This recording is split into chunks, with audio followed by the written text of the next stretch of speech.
European Parliament, ladies and gentlemen, it is a great honor and privilege to welcome you to Cyprus, here at the heart of Europe's last divided capital in the southeastern corner of our European Union, in a space where the Cypriot history, the Cypriot memory, the Cypriot identity are engraved into every stone.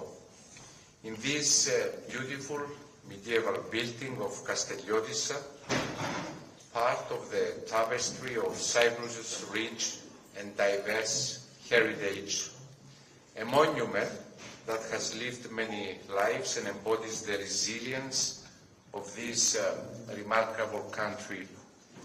A church, an arsenal, a flour mill, a warehouse, a museum, and now a cultural hall that today becomes part of our journey of the Cypriot presidency of the Council.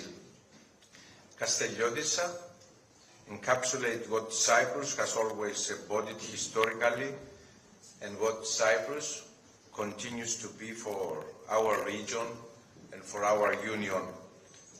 An island at the crossroads of three continents, building bridges between peoples and cultures, between worlds. A European country proudly stands as the European Union's lighthouse in the Eastern Mediterranean, outward-looking, stable and resilient, ready to assume the presidency of the Council of the European Union, ready, committed to take the European project forward.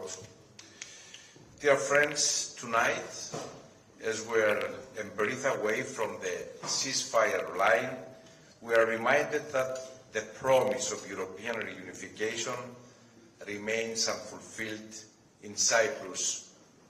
A stark reminder that the Union can and must heal the wound of occupation and division. And it is also a testament to the unparalleled resilience of the Cypriot people, of their strength and of their unwavering will for a future without a ceasefire line, without occupation troops. A future of reunified Cyprus in our big European family, enjoying the same rights as all other Europeans. And dear Roberta, of your personal support for reunifying Cyprus. As you have repeatedly and clearly stated, European integration will not be complete until Cyprus is reunited. And this is the aspiration 22 years after our accession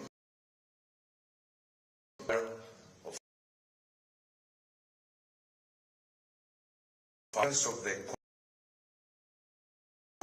just 30 days before we assume the presidency of the Council carries special weight. This is a moment Cyprus has been preparing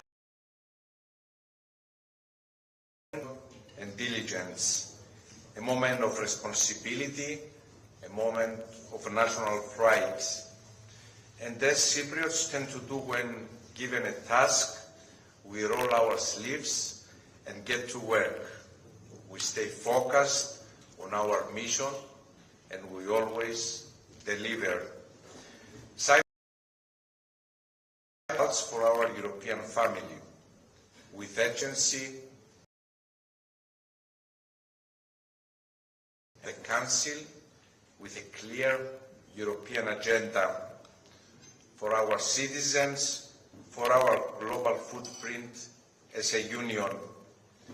The union Cyprus envisions is a truly autonomous union, one that engaged with the world from a space of internal strength and resilience, a union that is strong, competitive, that can take care of its own security,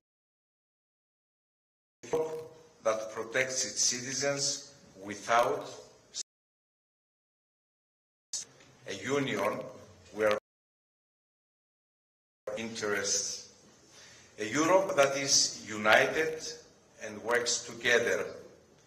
This is our most precious asset as a union, our unity.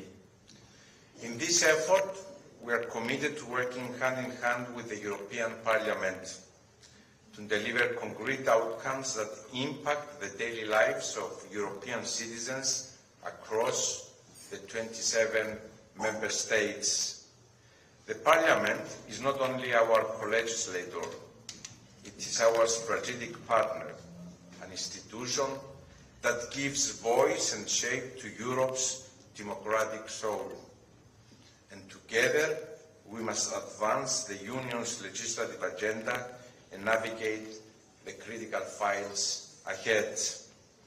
This is exactly what the Cyprus presidency will work to deliver on, with ambition and a sense of duty.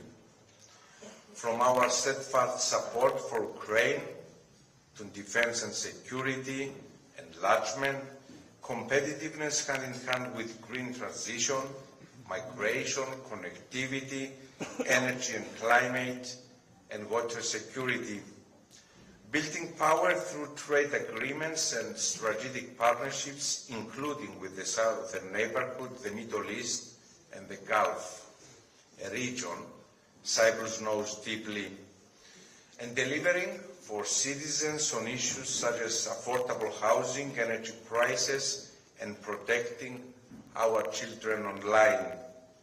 And of course, a multi-annual financial framework that becomes the vehicle to deliver on priorities, that is fair and balanced, that allow us to respond to new challenges while strengthening our social model. Dear Roberta, ladies and gentlemen, Demokratia, democracy, means the power of people, a world that places the people, the demos, at its very heart. Our citizens in every corner of our union, at the heart of our policies. It is for them that we legislate, that we negotiate, that we seek compromise and common ground for their hopes, their security, and their future. So let us raise our glasses to them, to our citizens, and of course to our presidency, the Cyprus presidency, that will work with all of you, with our partners, to serve our citizens with commitment, unity, and purpose. Thank you very much and welcome. Cheers.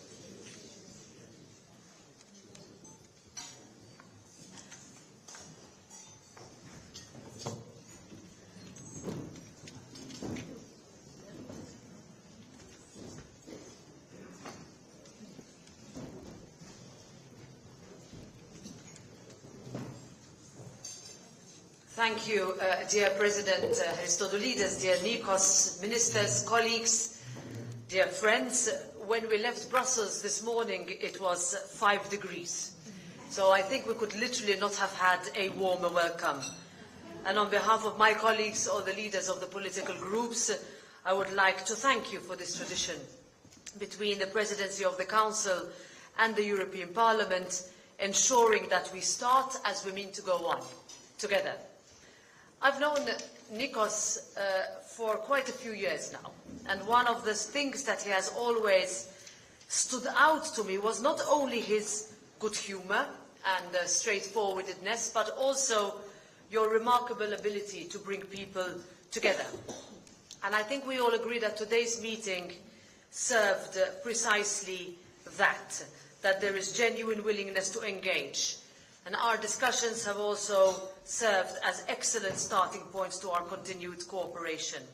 On the 1st of January, we will hit the ground running, and that's because of all the hard work that so many Cypriots have undertaken to get ourselves to this starting point. And your depiction, dear Nikos, of this country as a lighthouse, I think is one that we will take away with us in all the work, different challenges that we will face over the 6 months of your presidency.